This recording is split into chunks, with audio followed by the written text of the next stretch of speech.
So welcome to week 6 on marketing and data analytics. And in today's lecture and in the seminar, in the seminar today we're going to be looking at the second assessment, but in today's lecture we're going to be looking more at the product and the value proposition that we are offering our customers, and we're going to be looking at it from a branding perspective. So let's have a little bit more detail about the session today and see what we're going to do and recap where we came from in a previous session on our last marketing focused one.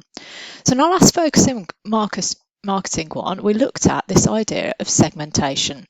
So this was the idea of grouping people together based on specific variables that they have in common. So they share them, and it means that they're easily identifiable.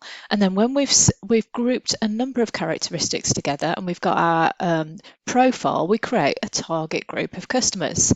Then we create everything for our customers in order to make the whole proposition really appealing. So we do this through our communications, through our product, through our price, and through our promotion. So the aspects of making it appealing that we're going to be considering today are about the brand position and about the customer value proposition. So we're going to look at both of those, and this follows on as well from the perceptual map. So the perceptual map, if you recall, was something where we were looking at the two criteria that are really important to your customers in buying your products, and actually where do you fit on that scale and where do your competitors fit on it. So comparing the landscape of the competition. So let's have a little introduction in terms of looking at the role of branding and what are brands.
So going back to our lecture on this, and let me just recap and get the slides back up.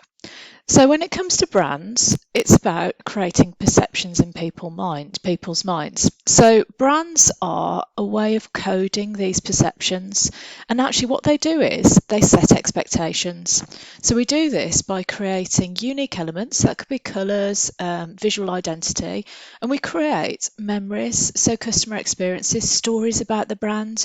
We consider a series of attributes and characteristics. So all these things come together to set a certain feeling, if you like, that if you see a certain brand, you have all these things, a very, very deep response to what that brand stands for.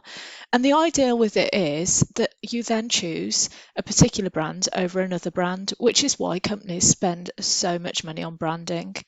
So the idea is that with this identity, that it just is particularly clear where you stand in the marketplace, and everything you do as a company and as a brand needs to be consistent and build on what your aims and what your market position is. So it's quite a complex thing because it's composed of both rational elements, and they're like functional ones in terms of how you're performing, but also emotional ones and the response that is evoked by a particular brand.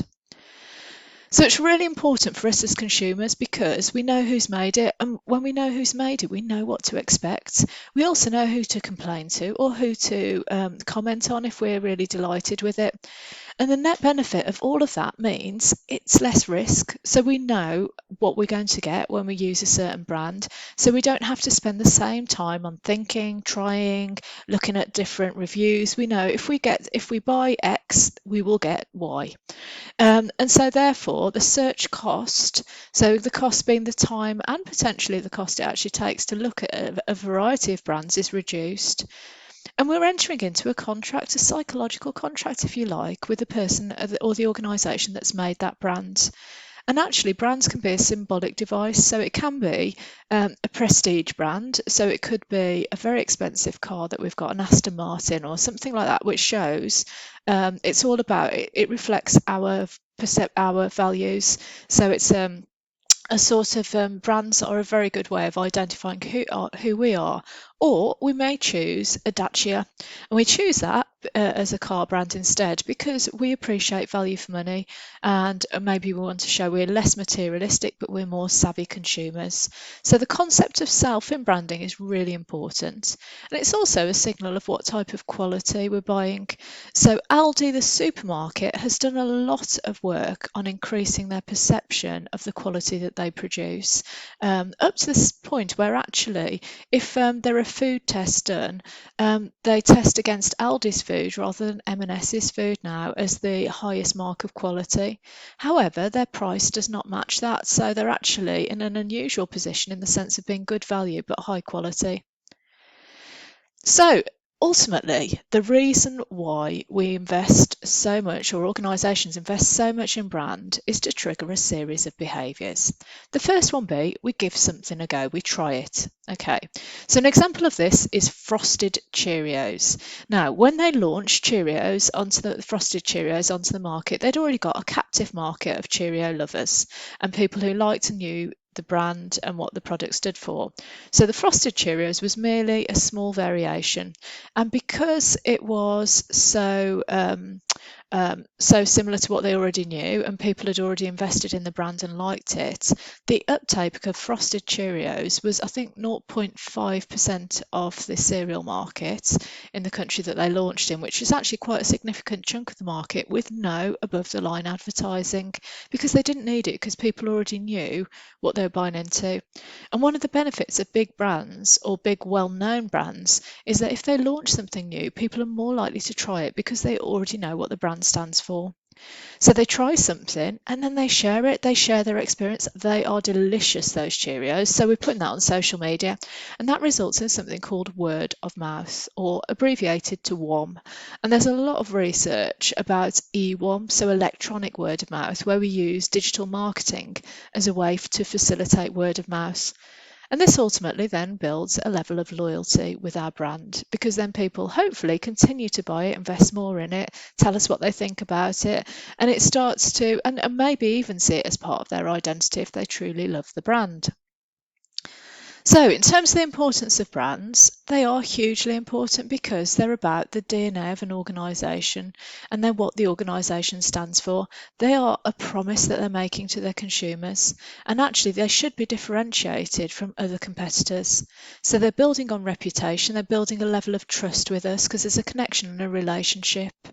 And it gives this idea. They just become so part of what the organisation stands for. They become ubiquitous, and there's a very clear idea of where the brand's evolving, how it's going in the future. So we know with Apple that we'd expect products, evolutionary products, every year or two. We expect launches, or even more frequently, because we know that's the pace and the tempo of the brand.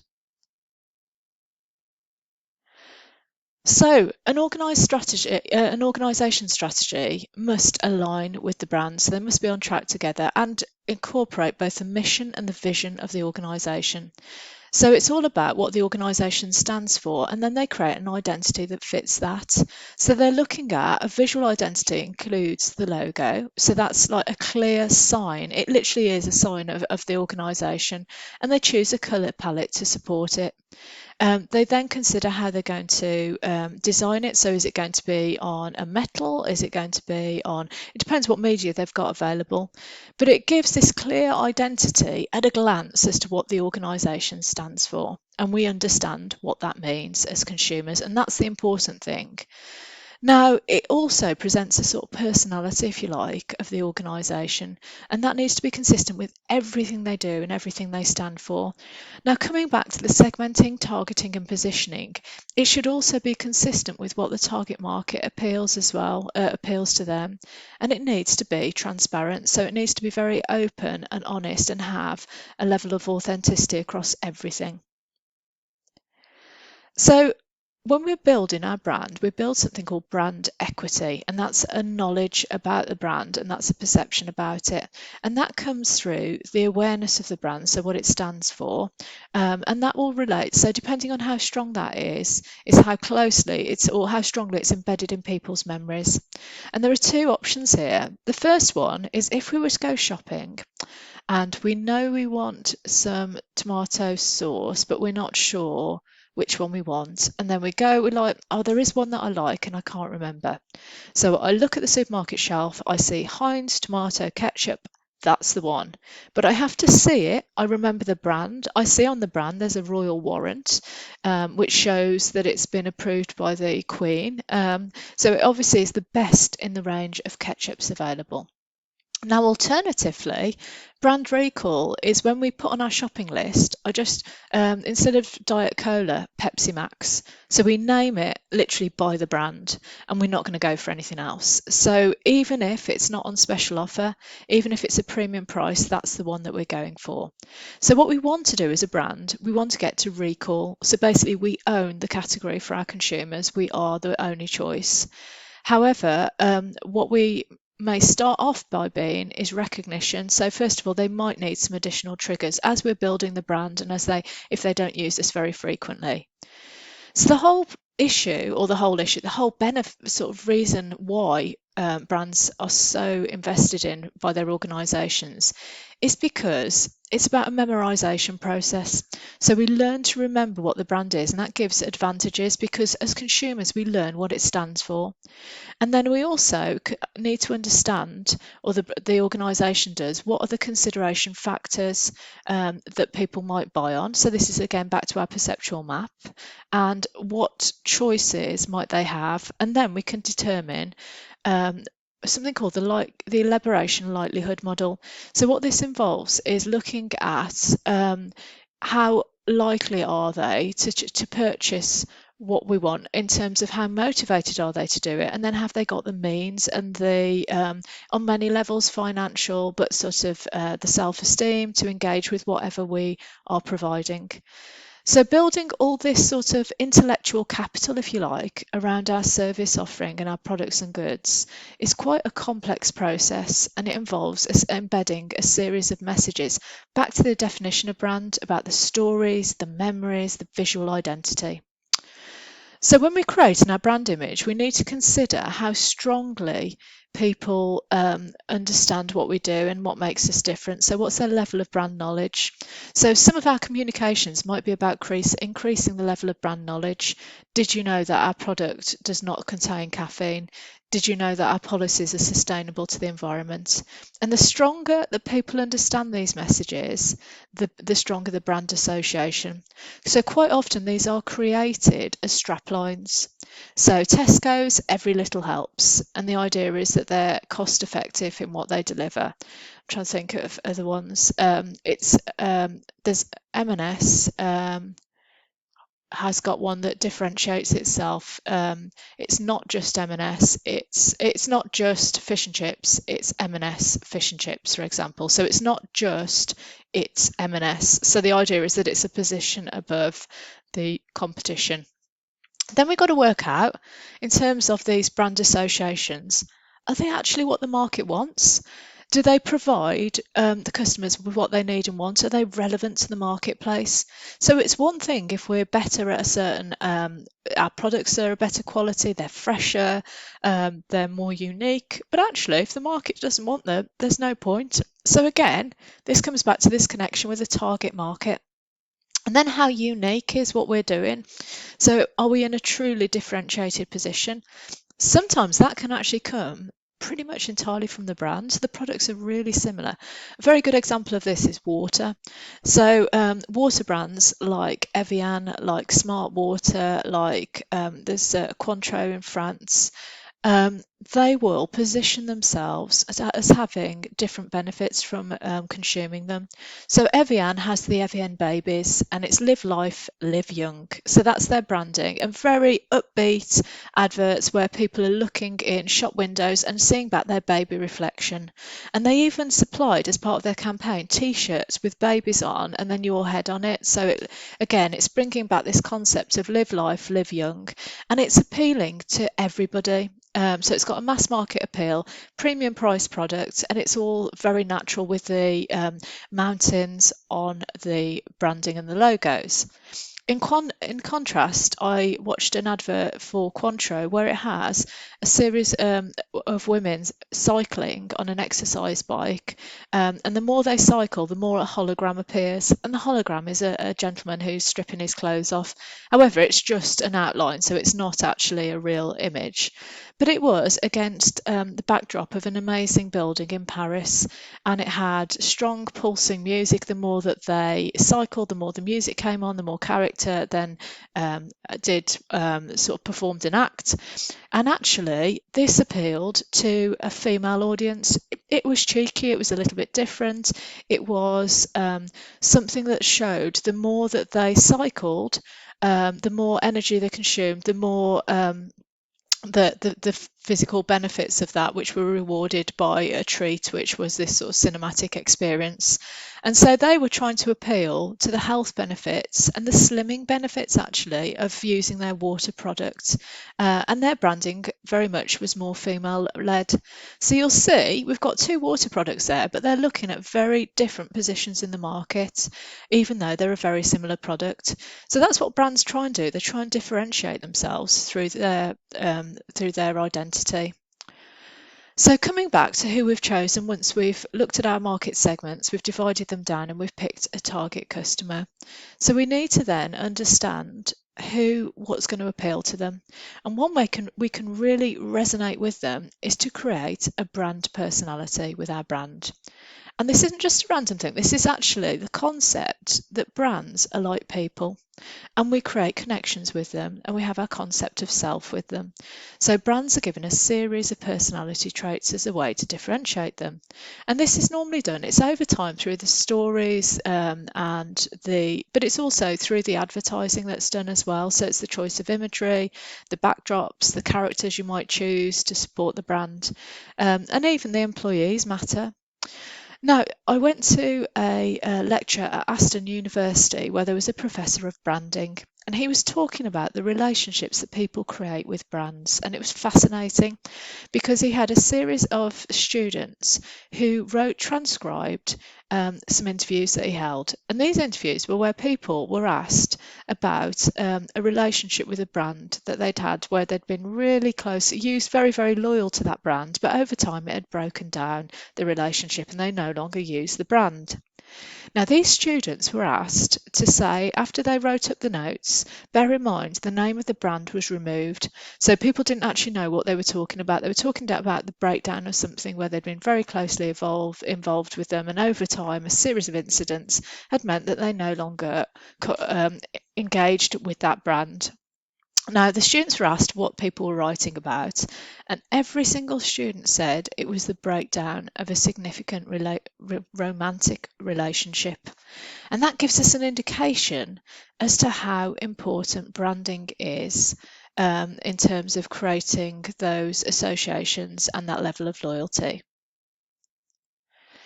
So, when it comes to brand personality, excuse me, sorry, there was a dad and daughter, David Aker and Jennifer Aker, and they did a lot of work on this. And what they did was they identified a series of personality traits. And these are around brand's personality in the middle. So for the UK, they are sincerity, excitement, competence, sophistication, and ruggedness. However, they vary for different countries because they're all based on qualities that people perceive as good qualities in different locations. So I think in Spain, instead of excitement, it's passion. I think it might be peacefulness in Japan. So you see they're amended, and ruggedness doesn't exist in other countries because that's quite a masculine personality trait. So what I'd like you to think about when you're looking at your particular organisation and the brand is what type of personality that it has. So which dimensions does it demonstrate? Now, brands, like people, are complex. They don't just have one personality trait, but they don't tend to have all five. They tend to have a couple of them, and they major on one or two. So this is how the brand sees itself. It's how it communicates. It's how it chooses the visuals. Other aspects which are quite important are country of origin. So this is actually or culture of origin. So this is where a brand evolves from and what those associations mean. So if we've got something like a German car and a German brand of car, then that's got a certain level of quality perceived with it. There were two huge selling tea brands a couple of years ago. One of them majored on their culture of origin effect, and that was Yorkshire tea. And tea is quite a stagnant market in the UK, so there's not much growth in it. So Yorkshire tea, in their adverts, people had Yorkshire accents, and they talked about where they do things proper, which is like an expression you use in Yorkshire. They used celebrities from Yorkshire. They had a little office in fields with cows around it. So they very much built on the Yorkshire stereotypes. Now, the other brand that was exceptionally successful that year was Pucker Tea. And Pucker Tea, in contrast, doesn't have a country of origin, so it's very much seen as not a generic brand, a very sophisticated brand, but they don't use their origin as part of their selling point. And it's quite interesting about Yorkshire tea because obviously the tea leaves don't come from Yorkshire. However, the operations are based in Yorkshire. So this idea of a culture of origin. So culture of origin is where it's within a country. So it's maybe a location such as Apple designed in California rather than the US. It's actually California and it's made in China. Or it can be more about the stereotypes associated with the country. So let's come back to brand personality and let's have a look at these different options that we've got and I'll identify some brands to bring it to life a little bit for you. So a sincere brand would be seen as something like Heinz tomato soup or Heinz cereals. So they're brands that are seen as good, wholesome, they're family brands. We like them. Fairy Liquid would be a sincere brand. Now, in contrast, an exciting brand would be something like Pepsi Max that tries to have sort of almost pranks in their adverts. That's seen as quite a high beat. Red Bull, another one, Red Bull gives you wings. So these are ones that are very contemporary brands and they are very energised. Now, a competent brand, that would be something like The Economist, and it would be a brand that sets itself apart through its intellect. It's successful, it's very good at what it does. So you'll see brands in this field are ones where they're trying to be the best, but in a very sort of grown-up way, really, in how they're portrayed. So CNN News, the BBC News are all very competent brands. Now, sophisticated brands, these are ones which tend to be based on luxury positioning. So it might be Tiffany's is a sophisticated brand. Makeup brands often use sophistication. The cheaper ones tend to use excitement, but the more expensive one, Revlon, would be a sophisticated brand. Now, ruggedness is quite an English. It's really difficult to explain what it is. It's a very masculine. It's about. It's almost. I'm trying to think. Outdoor brands use it in the UK, so it's things like North Face would use it. I've seen whiskey adverts where they've used it as well. So it's very masculine. It's building on this sort of idea, really, of a male power. So that's why it's not as generic as some of the other brands. So it's not used as frequently in different countries. So that's an introduction to the different types of personality that we've got. And then we build on different visual identities from this. So once we've identified what our brand stands for, we can create something that looks and fits the part. So this is about creating certain colours, creating a whole identity around ensuring that when people see it, so for example with Windows, you've got the little icon with the four colours, but you've also got the word Microsoft. So either could be used, but we understand what both mean and what they stand for in terms of creativity and innovation. And we further develop this by looking at brand elements. So brand elements include things like the name of the brand, the website address. So there is a B&Q in the UK, which is a home improvement store, and its domain name is actually DIY.com. So that stands for do it yourself. Logos and symbols, we've spoken about that quite a bit in terms of their visual identity. The tone of voice is the way they come across. Are they like The Economist? Are they competent? Are they mature? The slogans and jingles, so these are things like little catchphrases. M&S, not M&S, McDonald's, I'm loving it, with a little tune. We've got Intel, which has got 3 notes, which is sort of, that was very badly done, but that all creates a memory and an association. And the packaging or lack of packaging or innovation on packaging, the wording that's used, they all create a sense of the brand. And the idea with all this is that we should remember it, so it's got to distinguish itself from others. Ideally, we should like it, so when we see it, we actually think, oh, I remember I like that, I haven't seen it for a while. Transferability, so we might be able to do more with it in terms of the extensions available, so we might be able to go from selling, if it's, let's have a think, something like Marmite has actually extended into different products because people know what Marmite stands for. So it's then extended into combinations with things like Philadelphia, and it's got a particular taste, and it might even have lip balms and things like that. So you're able to do more with it because it's identifiable. Adaptability. Brilliant example of it is Google, isn't it? Because they're often updating what they look like and what they stand for in terms of not visually, just when you go on, they're playful, and that's part of their brand. They're an exciting brand, but they're also very competent. They're very good at what they do.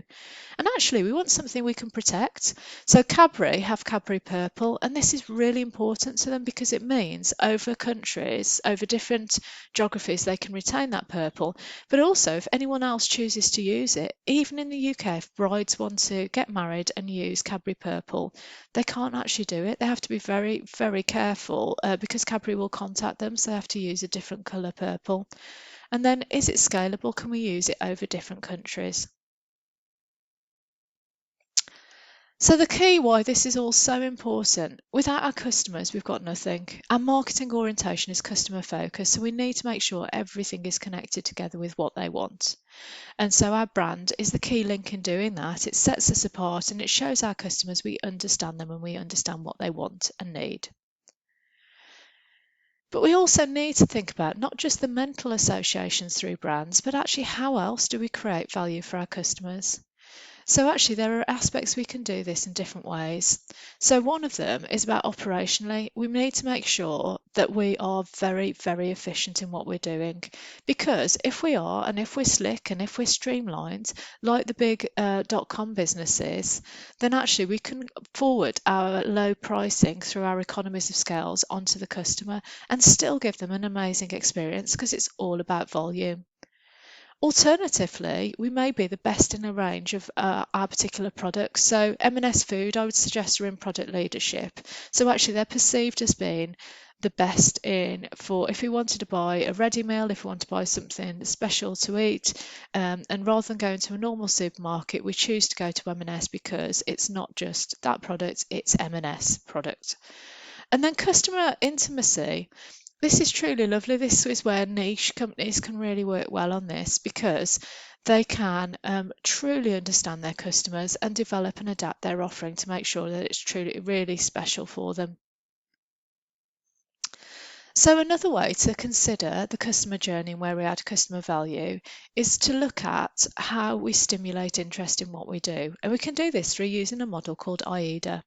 And this is about where we go through different stages of thought to become action. So we need to go from what we think to behaviours. And so it's about a purchasing funnel where actually people should go through the different stages of it in order to make a purchase. So we start off by creating an awareness because if people don't know that we exist, how on earth are they then going to know to look for us? Or they're going to recognise us when they do see us. And then we need to create enough interest. So actually, are our product benefits good enough to be interesting to our target audience? We then need the desire. So that's a momentum, that's an energized state. So this is about motivation. So consumers don't just like what they do, they actually want it. And then we need to act on it because all the consumers need to act on it. Have they got enough energy and enough desire to actually want to do something about it? So do they want to sign up for something? Do they want to buy now? Do they want to join your newsletter or start chatting to you? So do have a think about this when you're looking at your particular organisation and the communications that it's creating. How is this applied? How do they create those different stages in the funnel? What makes their services desirable for the desire bit? How can they create an emotional connection and a dialogue? Is it through social media and how engaged are they on it? What are their calls to action? So where are they trying to get people to act and what are they asking them to do? How easy is it to do this? So have a think about what resource they've put in place to make sure that the action can happen. And then in terms of retention, so this is beyond AIDA, but basically, how can they make sure the relationship continues? So how do they map out that customer journey to make that happen? Now, another thing that we can do is we can consider the Boston Matrix. The Boston Matrix looks at different categories of products and where that we sit within them, and we can use them to identify: do we need to innovate more? Are we offering our customers what they want? Are we investing too much in certain marketing campaigns? So it was created in 1970, so obviously it's been around for a long time, but it's still a useful way of understanding the attractiveness of our different offerings and our future planning and strategy. So it looks at how fast the market's growing and it looks at how big the market is as well. So a cash cow tends to have a very high market share, so they're really dominant, but the market's quite slow. They tend to be quite strong and safe, so they're stable products, and they generate money and at a volume which means that they're really highly profitable for an organisation. Dogs are much lower in terms of their market share in a slower environment. They're not the strongest part of the business, and actually they can be quite damaging because they can take a lot of resource without actually creating anything because you're not selling many and the market's not growing anywhere. So businesses, depending on the exit costs, will look to get rid of their dogs or they'll look to try and work out some way of managing them out of the business so they're not spending their resource and time and energy on them. In contrast, we've got, so a question mark is an unusual position. So they haven't got much of the market share, but the market's a big one. So is it that they haven't marketed themselves correctly? Is it that people don't know what they do yet? They could go in either direction. They could become a dog or they could become a star. So if they're growing quickly, but they have a low market share, they have the potential to be a star, but they could consume quite a lot of cash in their promotions and the work around them. A question mark can be a star if it sort of gets a growth trajectory. And then over time, it might not be the star because the market might not grow anymore. The market could slow down, but they've still got a dominant position, so it could become a cash cow. So it's a difficult one to decide what to do on question marks. And then stars, these are the exciting ones, the energized ones, the ones where we're looking at actually they're creating quite a lot of cash because they've got a good market share, and the market's growing. However, at some point the market's likely to slow down, in which case they become cash cows. So what we need is a portfolio, so different ones in every group. However, really, we want to avoid dogs entirely and we want to question marks. Can we make them stars? How much do we put into it, or are they going to become cash cows? So the stars, we want to really nurture them and to get as much as we can out of them. And the cash cows, we need to really value them and see that, but also just check, because if the market is really slowing down, is it ultimately that we're still going to have a big share of it? And so how much do we invest in those as well? So we covered a lot today. We started off by looking at segmenting, so grouping people together, which ones we're going to target, and then this idea of then making everything attractive to them, which we talked about through brand positioning. And we did quite a lot about what brands actually stand for and how they do that in terms of the brand personality is one aspect, but building the brand through the visual identity, through the memorization, through the idea of the distinction between recognition and recall and how strongly embedded those memories are. We also considered the value proposition.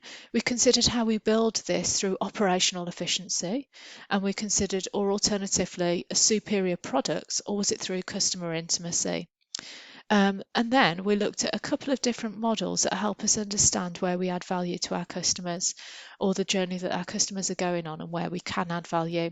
So we looked at the sales funnel building process of AIDA, and we also looked at the Boston Matrix to plot where our products are.